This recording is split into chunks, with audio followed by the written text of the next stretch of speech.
APA is asking for a DOI.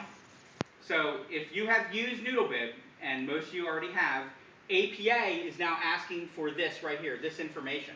So of course, a lot of times it's given to you on the article itself. So let me look this one up. It's about earthquakes. Yeah. I have a question. Go ahead.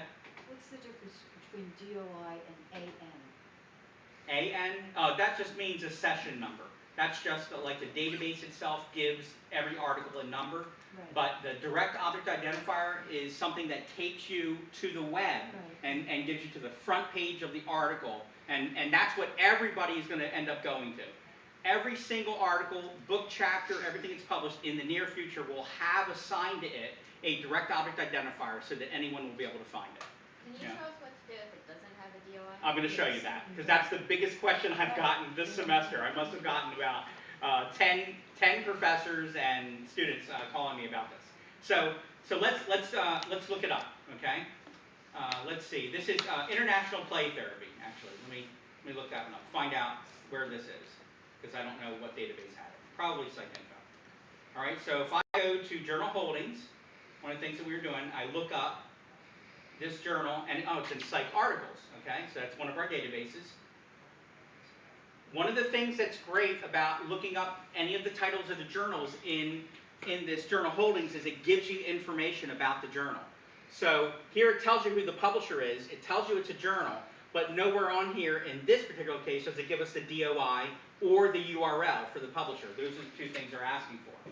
All right, but we know that this article, actually let me go back. Lost where it was. Text, Noodlebib. So, International Journal of Play Therapy, there was an article, and it was published in 2002. So I'm going to just copy this title. So if I go to 2002,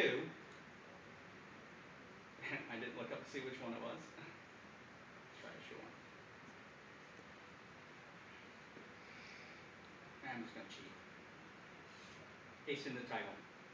There it is. Okay, here's the title. Now, sometimes these databases are giving you the DOI number right here. That's the first place I would look for it. First place, DOI. Sometimes you will actually click on it, go to the PDF full text, and you have the whole electronic version of it right there. And on the very top of the pages on the journals that are published, they sometimes give you the DOI. All right? And it's always labeled DOI. It's either DOI or they'll spell it out, which is direct object identifier.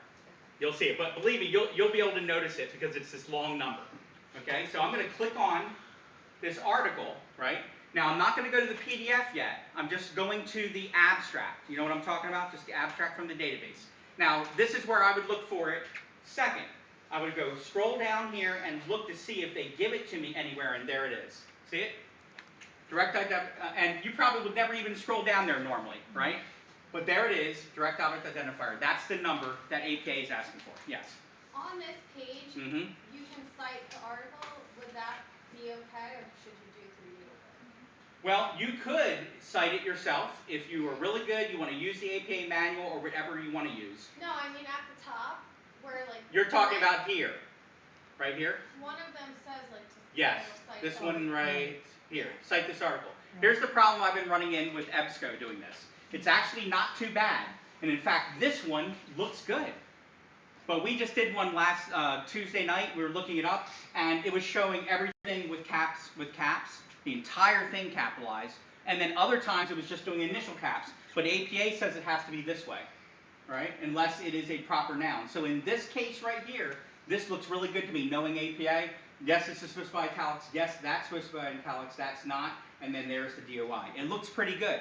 The only thing about this is that if you were just using this and it was wrong, then and plus you have to put it onto your works cited page and you have to put it in order yourself. Noodlebib will actually do the whole thing for you, put it in order. But unfortunately, I found in APA and MLA that EBSCO does not follow the rules. So you would have to really know it well.